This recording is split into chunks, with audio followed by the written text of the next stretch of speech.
सर्वेभ्यो नमः। देववाणी संस्कृतम यूट्यूब चलदृश्यम प्रति भवतां भवतीनां च हार्दं स्वागतम। मित्रों, तर्क संग्रह लेखक आचार्य श्रीमद अन्नम भट्ट को पढ़ रहे हैं। आज इसकी यह तृतीय कक्षा है, तीसरी क्लास है, थर्ड क्लास। प्लेलिस्ट में एक कॉलम बना दिया गया है आप सभी की सुविधा के लिए, तर्क संग्रह नाम का। उसी कॉलम में इस पूरे शास्त्र की जो भी पढ़ाई गई कक्षाएं हैं वो क्रम से आपको प्राप्त हो जाए। ये कोर्स निशुल्क है सबके लिए। इस कोर्स को आप देववाणी संस्कृतम ऐप के अंदर भी पढ़ सकते हैं और यहाँ यूट्यूब पर भी पढ़ सकते हैं। हम इस कोर्स को 100 वर्ष के लिए बना रहे हैं, अपने पाठकों को ध्यान में रख करके। 100 वर्ष तक हमारे पाठक अपने घर पर ही बैठे बैठे इस तर्क संग्रह नाम के इस न्याय शास्त्र में प्रवेश कराने वाले लघु ग्रंथ को सुगमता से, सरलता से पढ़ सके, ज्ञान को प्राप्त कर सके। ठीक है, आप सभी से एक निवेदन किया जाता है कि आप इन वीडियोज को अधिक से अधिक शेयर करते रहें। इसलिए संस्कृत भाषा की गहराई को लोगों को बताने के लिए, क्योंकि प्राय करके लोग क्या समझते हैं, संस्कृत भाषा तो ओम स्वाहा पंडित जी के हवन की भाषा है।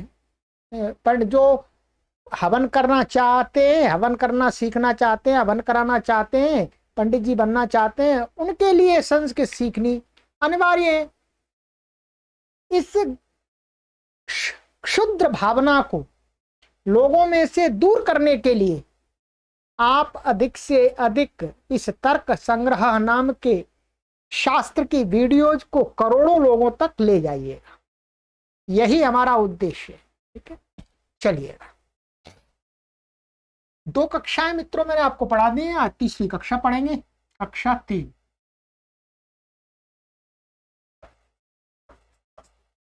ठीक है जी। हाँ, चलिए।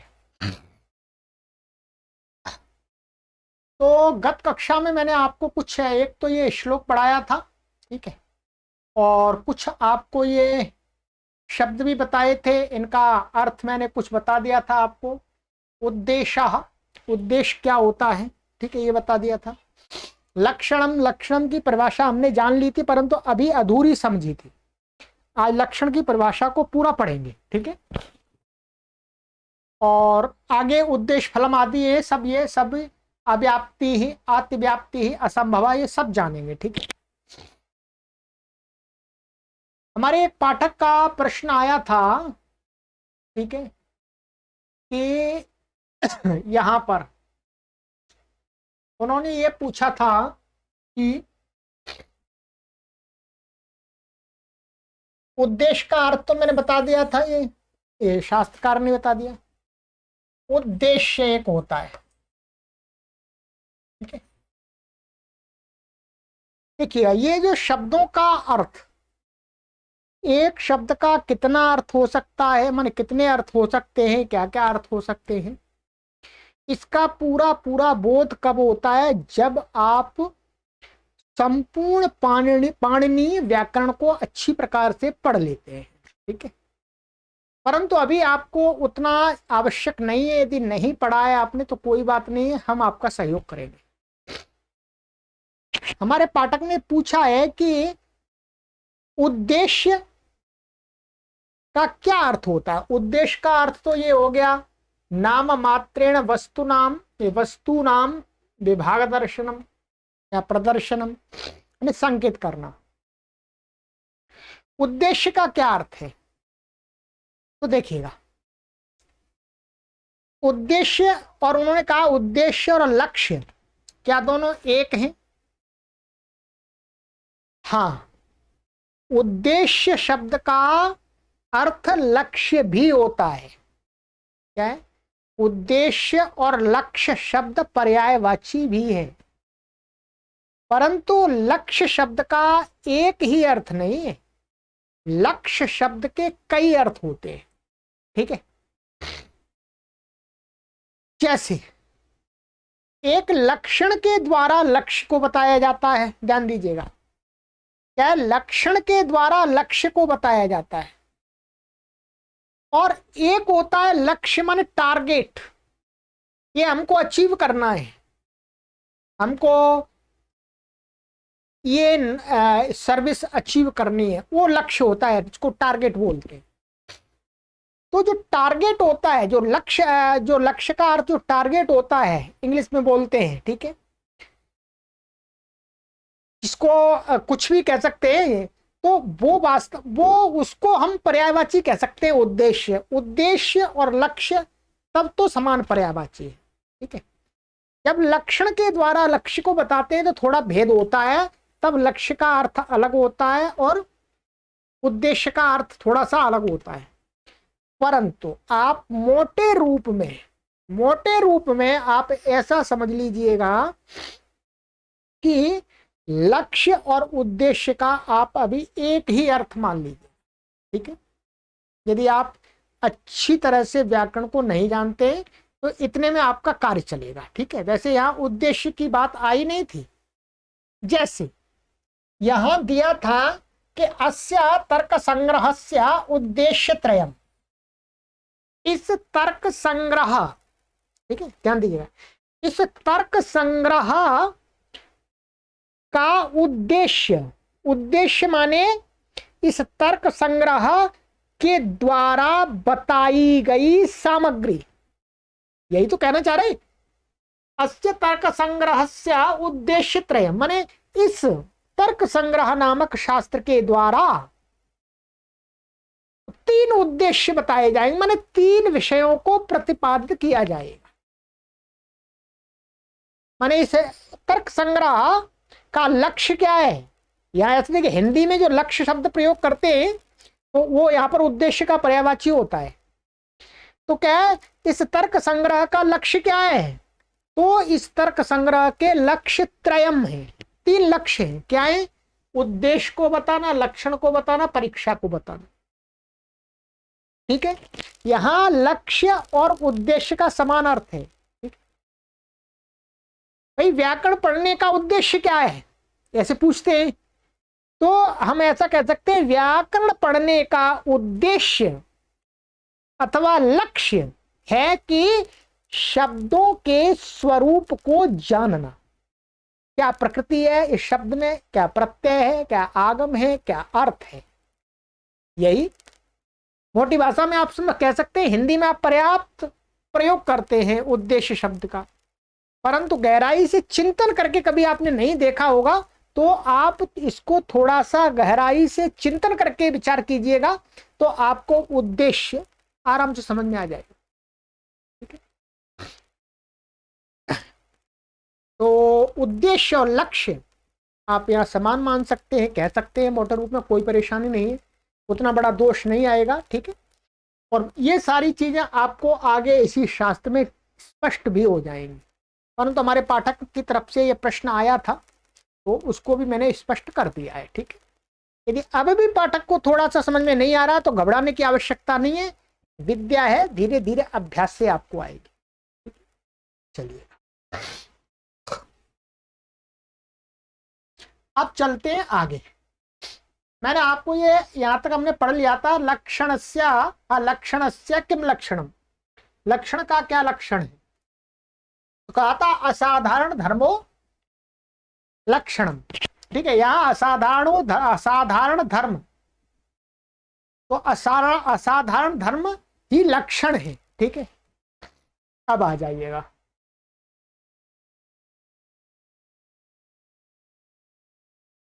हमने यहां तक पढ़ लिया था कि अव्याप्ति अतिव्याप्ति असंभव रूप दोष त्रय शून्यत्वे सति असाधारण धर्मवत्वम लक्षणस्य लक्षणम इति सारः।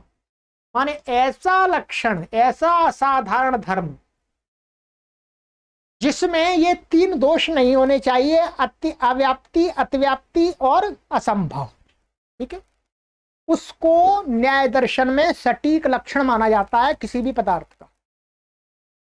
आज अब हम समझेंगे कि ये अव्याप्ति क्या होती है, अतिव्याप्ति कैसे घटित होती है और असंभव कैसे घटित होता है। जैसे मोटा मोटा मैंने समझा दिया था, परंतु अब आपको विस्तार से समझना है, ठीक है। फिर ये आगे पढ़ेंगे तर्क संग्रह में, तब भी समझ में आ जाएगा। अभी तो भूमिका के रूप में पढ़ा रहा हूं मैं, ठीक है। आ जाइएगा यहां पर व्याख्याकार सबसे पहले जो दोष त्रय में अव्याप्ति दोष था उसके विषय में बताते हैं। क्या कहते हैं? अव्याप्ति दोषो नामा, माने अव्याप्ति दोष जो है वो क्या है, कहते हैं लक्ष्यस्यैक देशे एव लक्षणस्य घटनम न तु सर्वदेशे। कहते हैं जो अव्याप्ति दोष उसको माना जाता है कि जो लक्षण है, क्या है, जो लक्षण हमने बनाया, कोई भी लक्षण बनाया, किसी का भी लक्षण, किसी की पहचान बनाई, ठीक है, तो कहते हैं लक्ष्यस्य एक देशे एव लक्षणस्य घटनम, घटनम माने घटना, आचरित होना, कि ऐसा लक्षण जिस लक्ष्य का वो बनाया है उस लक्ष्य में एक देशे घटते, माने एक देश में घटित होता है, सब जगह घटित नहीं होता है। न तो सर्वदेशे, सब जगह वो नहीं मिलता है। कैसे? देखिएगा, यदि असाधारण धर्मो लक्ष्येषु क्वचित वर्तते क्वचित न वर्तते तत्र अव्याप्ति रीति दोषः। सर्वदेशे का अर्थ क्या है? कहते हैं यदि जो असाधारण धर्म है, जो लक्षण है वस्तु का, पदार्थ का, वो क्या है, लक्ष्येषु माने जिन लक्ष्यों का बनाया गया असाधारण धर्म, तो क्वचित वर्तते माने किसी लक्ष्य में तो है, और क्वचित न वर्तते, किसी लक्ष्य में नहीं है। यही क्या है, तत्र अव्याप्ति रीति दोषा, तब क्या कहलाता है लक्षण का, ये लक्षण में अव्याप्ति दोष है, ठीक है। अब देखिएगा, मानिएगा मोटा मोटा, यदि हम इस लक्ष्य पेन का लक्षण बना दें, क्या बना दें जी, चलिएगा,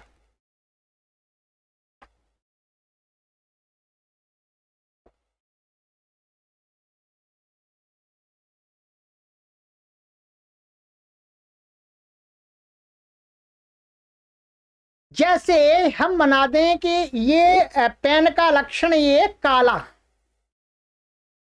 माने काला, कृष्णत्व माने कृष्णवत्वम।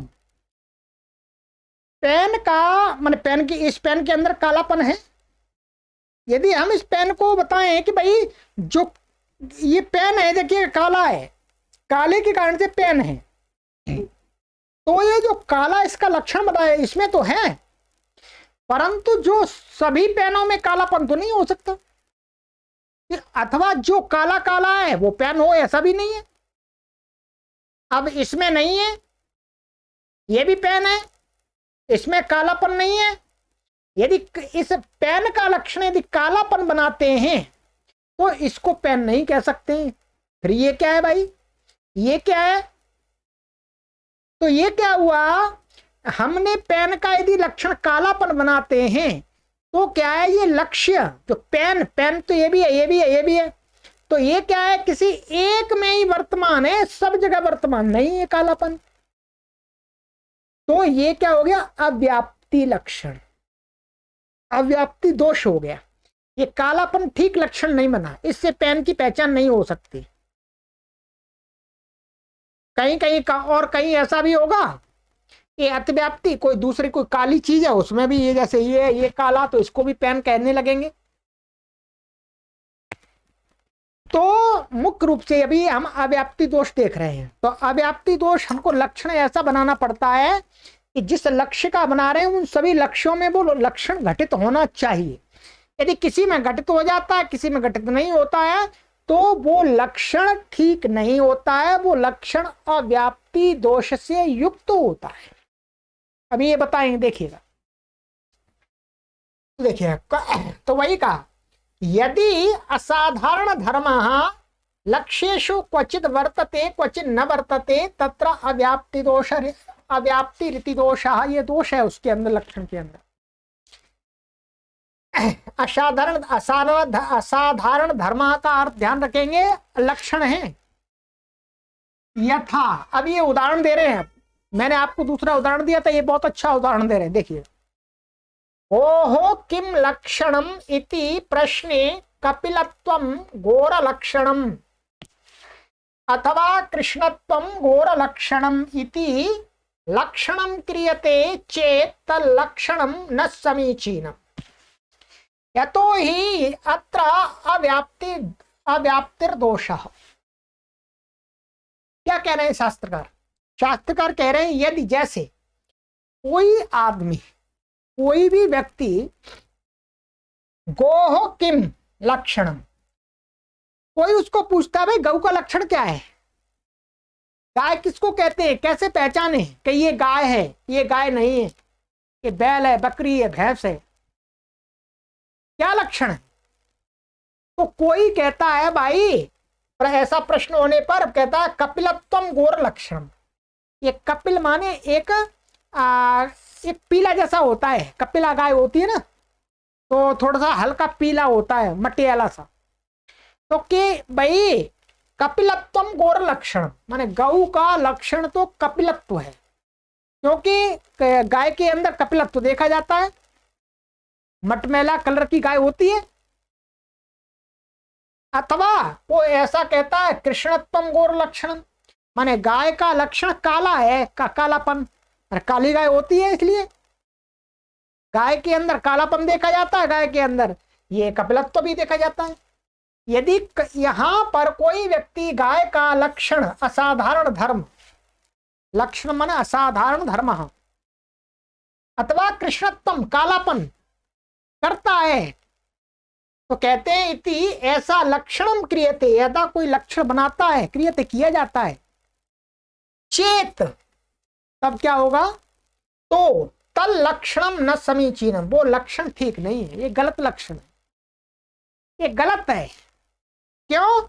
यतो ही अत्र अव्याप्तिर्दोषः, क्योंकि यहां पर इस लक्षण में तो अव्याप्ति दोष वर्तमान है। अव्याप्ति दोष कैसे समझा रहे हैं? अर्थात कपिलायामेव गवी कपिलत्वम कृष्णायामेव गवी कृष्णत्वम वर्तते, न तो श्वेतायाम रक्तायाम पीतायाम वा गवी। बहुत सुंदर सरल भाषा में देखिएगा। अर्थात ये अव्याप्ति दोष से युक्त कैसे है? कहते कपिलायाम एव गवी कपिलत्वम, भाई जो कपिला कलर की गाय है उसी के अंदर तो कपिला कलर है, उसके अंदर रंग है कपिला गाय के अंदर। कृष्णायामेव गवी कृष्णत्वम वर्तते, और जो काली गाय है उसमें कालापन होता है, काला कलर होता है। न तो श्वेतायाम रक्तायाम पीतायाम वा गवी, परंतु सफेद गाय में कपिला कलर नहीं होता, कपिलत्व कृष्णत्व नहीं होता है। ऐसे रक्तायाम माने लाल कलर की गाय होती है, तो लाल कलर की गाय में कृष्णत्व नहीं होता है, कपिलत्व नहीं होता है। पीले कलर की गाय होती है, उसमें कालापन नहीं होता है, काला कलर नहीं होता है और कपिलत्व नहीं होता है। ये तो फिर मतलब फिर तो सफेद गाय को गाय नहीं कह सकते। अर्थात सर्वासु गो व्यक्तिषु गो मात्रे इदम लक्षणम न घटते, क्योंकि कपिलत्वम कृष्णत्वम ये जो लक्षण बनाया गाय का, ये सर्वासु गो व्यक्तिषु, सर्वासु गो व्यक्तिषु का अर्थ है सभी गाय जाति में जितनी गायें हैं, मनुष्य जाति में जितने भी मनुष्य व्यक्ति रूप से हैं, तो उन सब में ये लक्षण घटित नहीं होता है। सभी काली गाय नहीं है, सभी कपिलत्व कलर की गाय नहीं है, भिन्न भिन्न डिफरेंट डिफरेंट कलर की गाय देखी जाती है। तो गाय का ये लक्षण नहीं है। गो मात्रे माने गो मात्र, गौ गौ गौ में सभी गायों में ये इदम लक्षण न घटते, ये लक्षण घटित नहीं होता है भाई। इसलिए लक्ष्यास्माकं सर्वाः अपि गावः सन्ति। यहां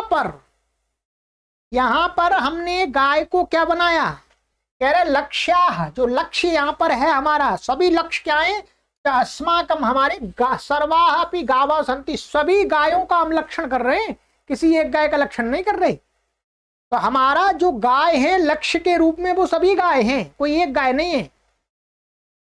तस्मात् गोमात्रस्य एकदेशस्य लक्षणस्य असत्वाद उक्ते लक्षणे अव्याप्तिरिति प्रथमो दोषः। ध्यान दीजिएगा।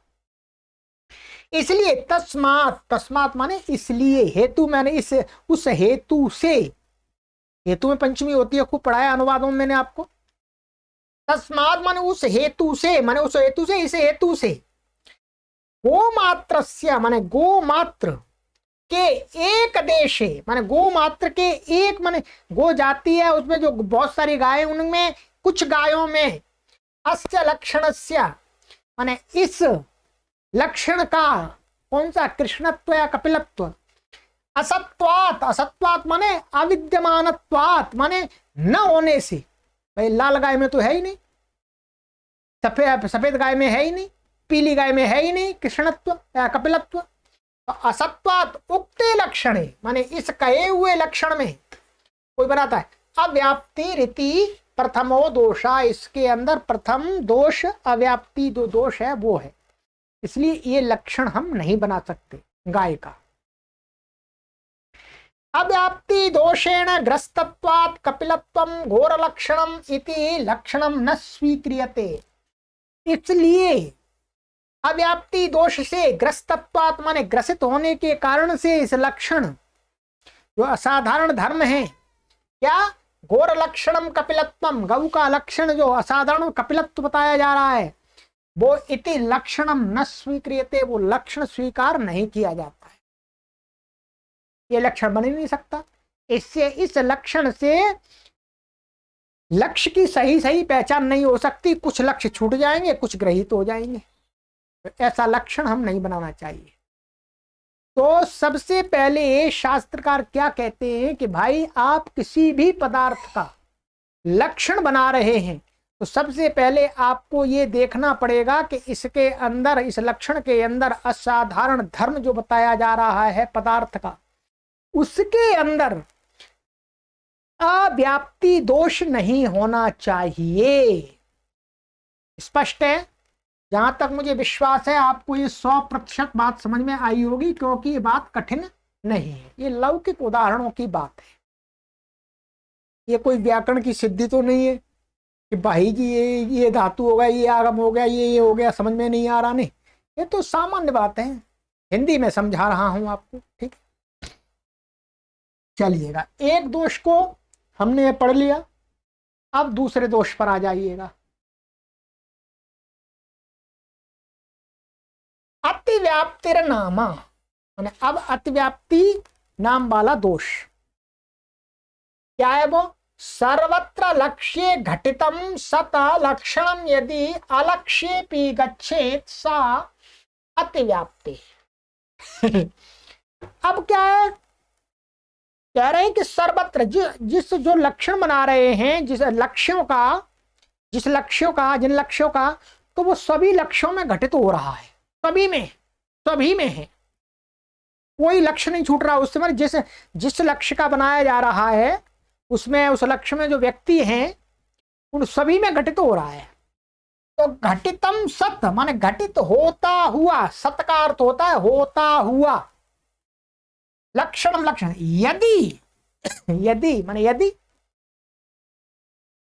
अलक्ष्य भी गच्छेत, परंतु क्या है लक्ष्यों में तो घटित हो रहा है, परंतु जो लक्ष्य नहीं है, लक्ष्यों से भिन्न पदार्थ है उनमें भी जा रहा है वहां पर भी दिख रहा है। सा अतिव्याप्ति है, ये दोष क्या है, लक्षण में अतिव्याप्ति दोष माना जाता है। कैसे आइएगा, अर्थात लक्षणम लक्ष्येपि घटते अलक्ष्येपि घटते। भाई जो लक्षण बनाया वो लक्ष्य में तो घटित हो रहा है ठीक रूप से, कोई बात नहीं है, परंतु उस लक्ष्य से बाहर जो दूसरे लक्ष्य को अलक्ष्य कहा गया है यहां पर, उसमें भी दिख रहा है भाई। अब घटते लक्ष्य वृत्तित्वे वृत्तित्वे सती अलक्ष्य वृत्तित्वमेव अतिव्याप्ति ही। जैसे इसको समझ लीजिएगा, ये न्याय भाषा नव्य न्याय का शब्द है। लक्ष्य, हाँ, लक्ष्य वृत्तित्वे माने लक्ष्य, लक्ष्य जो लक्ष्य की वृत्ति है, उस वृत्ति क्या, देखिए यह लक्ष्य वृत्तित्व, तो क्या है इसका अर्थ क्या हुआ, लक्ष्य। लक्ष्य वृत्तित्व का अर्थ हुआ, ये त्व लग गया बाद में, तो फिर दोबारा से है लक्ष्य वृत्तित्व में जो लक्ष्य बनाया है उसमें सती होने पर भी अलक्ष्य वृत्तित्व एवं अतिव्याप्ति, माने अलक्ष्य में भी उसका व्यवहार होना। क्या ध्यान दीजिए, लक्ष्य व्यवहार, लक्ष्य में वृत्ति में व्यवहारत्व होने पर भी, और अलक्ष्य वृत्तित्व एवं मान लक्ष्य में भी है और लक्ष्य से जो अलक्ष्य है उसमें भी उसका व्यवहार हो रहा है, वर्तन हो रहा है, तो ये होना ही क्या कहलाता है, अतिव्याप्ति ही। यथा उदाहरण दे रहे हैं, श्रृंगित्वम घोर लक्षणम इति घो लक्षणम कृतम चेत तदा अतिव्याप्तिर्दोषः। अब भाई कोई आदमी बनाता है गाय का लक्षण दूसरा बनाता है, क्या बनाता है, वो कहता है कि श्रृंगित्वम घोर लक्षणम माने सींग, सींग जानते हैं आप, पशुओं के सींग होते हैं, कि भाई जिसके सींग होते हैं उसको गाय बोलते, गाय के अंदर सींग होते हैं, हर गाय को सींग मिलेंगे प्राय करके, हर गाय को, चाहे जर्सी हो तो भी उसको थोड़े थोड़े से तो होते ही है। तो माने गाय का भाई गाय के अंदर श्रृंगित्वम घोर लक्षण, गौ का लक्षण बना रहे सींग, भाई गाय के सींग होते हैं इसलिए हर गाय को सींग मिलेंगे। इति घोर लक्षणम कृतम, माने यदि ये गौ का लक्षण बना दिया है श्रृंगत्वम घोर लक्षण चेत, तो क्या है, तदा तब अतिव्याप्तिर दोष, ये अतिव्याप्ति दोष होगा।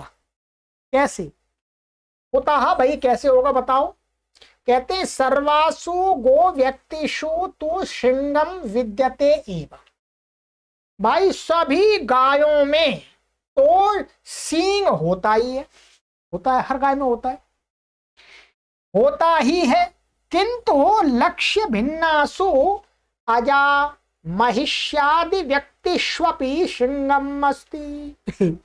परंतु गाय से अतिरिक्त जो पशु है, माने किंतु लक्ष्य भिन्नासु, मन लक्ष्य क्या है, गाय से भिन्न जो बकरी, महिषी माने भैंस, भैंसा जो व्यक्ति है उनमें भी श्रृंगम अस्ति, भाई वहां पर भी गाय बकरी को भी सींग होते हैं, भैंस को भी होते हैं, हिरण को भी होते हैं, बारहसिंगा को भी होते हैं, बहुत सारे पशु हैं उनके होते हैं, शेर को तो नहीं होते चीता को भी नहीं होते, खरगोश को भी सींग नहीं होते, ठीक है, तो कोई बात नहीं, तो कहते हैं इनको भी सींग होते हैं। तस्माद अलक्ष्ये अजम महिष्यादिष्वपि लक्षणस्य गतत्वात् अतिव्याप्ति नामको द्वितीयो दो लक्षण दोषः। इसलिए कहते हैं तस्मात माने इसलिए, उस हेतु से, अलक्ष्य, अलक्ष्य माने गौ से भिन्न जो आजा है, बकरा बकरी भैंस भैंसा आदि में भी लक्षण माने श्रृंगत्व, गतत्वात् माने प्राप्त होने से, अतिव्याप्ति नामको द्वितीयो दो लक्षण दोषा, ये लक्षण का दूसरा दोष है अतिव्याप्ति नाम। श्रृंगित्वं घोर लक्षणम इत्यत्र अतिव्याप्ति दोषग्रस्तत्वादिदं लक्षणम न समीचीनम। क्या कह रहे हैं? कह रहे हैं कि भाई श्रृंगत्वम घोर लक्षणम, गौ का लक्षण यदि श्रृंगत्व बनाते हैं, इत यहाँ पर अतिव्याप्ति दोष ग्रस्तत्वात् माने अतिव्याप्ति दोष से ग्रस्त होने के कारण से ये लक्षण, इदम लक्षणम न समीचीनम, भाई ये लक्षण अच्छा नहीं है, ठीक पैमाना नहीं है, भटकाव हो जाएगा, सही ज्ञान नहीं होगा गौ का। तो इस प्रकार से लक्षण में अतिव्याप्ति दोष हो तो उसको हम लक्षण नहीं बनाए। दोनों समझ में आ गया होंगे, ये भी आपको 100% समझ में आया होगा, मुझे पूर्ण विश्वास है। कमेंट करके बताइएगा। चलिएगा आगे आ जाइएगा आप। असंभवो नाम, अब तीसरा दोष कौन सा था? असंभव। इसी को पढ़ के समाप्त करेंगे, फिर अगली कक्षा में पढ़ेंगे, ठीक है? तो ये कक्षा बहुत धीरे धीरे पढ़ने वाली है। मैं वाचन करता जाऊं आपकी समझ में कुछ भी नहीं आए, ऊपर से निकल जाए तो कोई लाभ नहीं, ना मेरे पढ़ाने का लाभ, ना आपके पढ़ने का लाभ।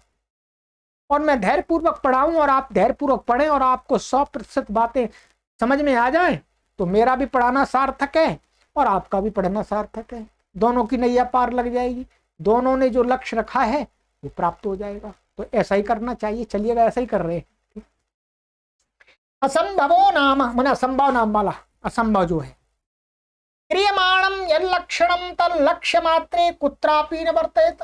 ठीक है, कहते क्रियमाणम यल्लक्षणम, जो लक्षण बनाया जा रहा है, किया जा रहा है, ऐसा लक्षण, तल्लक्ष्य माने जिसका बनाया जा रहा है, माने यस यत लक्षणम माने यस्य लक्षणम है, क्रियमाणम जिसका लक्षण, तल्लक्षणम माने उसका लक्ष्य में, लक्ष्य मात्र में, जिस लक्ष्य का बना वो लक्ष्य में कहीं पर भी नहीं मिलता। ऐसा बना दिया लक्षण हमने। यदि ऐसा बना दिया कि जिस लक्ष्य का बना रहे हैं तो उस लक्ष्य में कहीं पर भी नहीं मिलता। जैसे अव्याप्ति, अव्याप्ति क्या हो रहा था? कहीं मिल रहा था, कहीं नहीं मिल रहा था। और अतिव्याप्ति क्या हो रहा था? सब में मिल रहा था और एक्स्ट्रा मिल रहा था। ठीक है, कुछ एक्स्ट्रा ही मिल रहा था। परंतु ये ऐसा है कि जिसका लक्षण बना रहे हैं उसमें मिलता ही नहीं बिल्कुल भी। कहते हैं संभवती, संभव न संभव असंभव माने संभव है, पॉसिबिलिटी माने संभवती संभव, संभव शब्द का अर्थ बता रहे, संभव है, यहाँ संभव है, यहाँ संभव है, कालापन इसमें संभव है। ठीक है, न संभव असंभव, जो संभव नहीं है असंभव। लक्षणम लक्ष्ये कुत्रापि न संभवति तत्रायं दोषः, लक्षण जो लक्षण बना रहे हैं वो लक्ष्य में कहीं पर भी नहीं मिलता, किसी भी लक्ष्य में नहीं मिलता, ना संभव नहीं है, तो ये दोष असंभव दोष, ये असंभव दोष है। ये था, देख लीजिएगा, एक शफत्वम घोर लक्षणम इति घोर लक्षणम क्रियते तदा गोमात्रे कुत्रापि दम लक्षणम न घटते। यथा जैसे एक शफवत्वम, एक शफवत्व का होता है जो घोड़ा होता है, घोड़ा का जो नीचे का खुर होता है, खुर, वो घोड़े का खुर पूरा एक होता है गोला, और जो गाय का खुर होता है, भैंस आदि के जो खुर होते हैं उसमें क्या है, दो भाग होते हैं, खुर में दो भाग होते हैं, वो बीच में फटा हुआ होता है। और जो घोड़ा आदि का होता है, खच्चर आदि का, वो एक होता है नीचे से, उसमें फटा हुआ नहीं होता। तो कह रहे हैं यदि हम गाय का लक्षण ऐसा बना दें कि एक शफवत्वम माने एक शफ माने एक खुर होना, माने जिसको एक खुर होता है, एक खुर का मतलब पूरा एक, उसमें बीच में भाग नहीं होता पैर में, तो घोर लक्षणम इति तो गोर लक्षणम क्रियते, यदि ऐसा गाय का लक्षण किया जाता है, तदा तब गो मात्रे माने जितनी भी संसार की गाय हैं, चाहे अमेरिका में हो, चाहे हो भारत के अंदर, चाहे हो इंग्लैंड के अंदर, चाहे हो पाकिस्तान, अफगानिस्तान, बांग्लादेश, बर्मा, भूटान, नेपाल, कहीं पर भी हो, तो कहीं पर भी गो मात्रे कुत्रापि इदम लक्षण न घटती है। लक्षण कहीं मिलता ही नहीं। किसी भी गाय में, किसी भी गाय का एक खुर नहीं होता, दो होते हैं। माने जो एक 4 पैर होते तो उसके एक पैर में जो नीचे खुर होता है उसके 2 भाग होते हैं, तो वो कहीं नहीं मिलता। तत्र सर्वास्वपि गोषु शफद्वयस्य विद्यमानत्वात्, क्योंकि सभी गायों में शफद्वयस्य विद्यमानत्वात्, जो उनका खुर होता है वो 2 खुर वाला होता है। शफा खुरा, ये आ गया खुर, माने हिंदी में खुरा बोलते हैं, संस्कृत में भी खुरा बोलते हैं, शफा भी बोलते हैं। अश्वगर्धवादीनाम एकस्मिन् पादे एक एव शफः, जो घोड़ा, गधा आदि जो है कुछ पशु, उनमें क्या है, एकस्मिन् पादे माने एक पैर में, स्पष्ट कर रहे हैं बिल्कुल, एक पैर में एक ही शफ होता है, जो मैंने बताया आपको नीचे। तभी तो घोड़ा तेज दौड़ता है, उसको नाल लगा देते हैं। गाय आदि उतना तेज नहीं दौड़ पाती है। गवादी नाम तो प्रतिपादम शफद्वयम भवति, माने जो गाय आदि है उनमें तो प्रतिपाद माने प्रत्येक पैर में शफद्वयम भवति, माने जो 2 खुर होते हैं। ठीक है,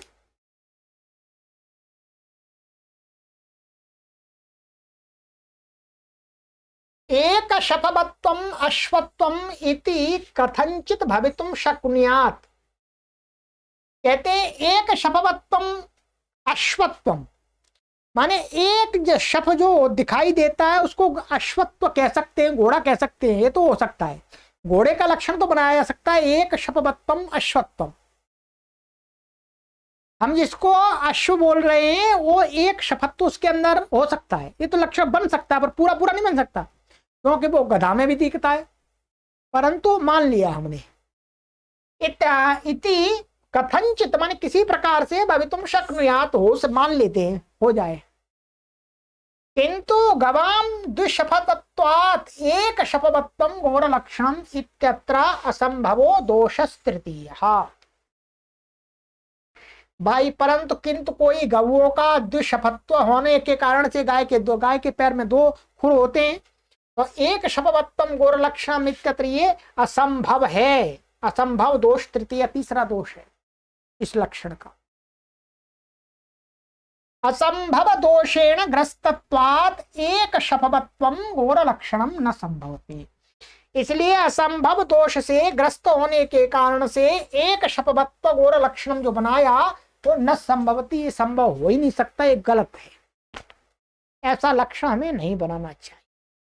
ठीक है, तो चलिएगा आज की कक्षा में ये 3 दोष क्लियर हो गए। ये बात भी आपको 100% समझ में आई होगी, मुझे पूर्ण विश्वास है।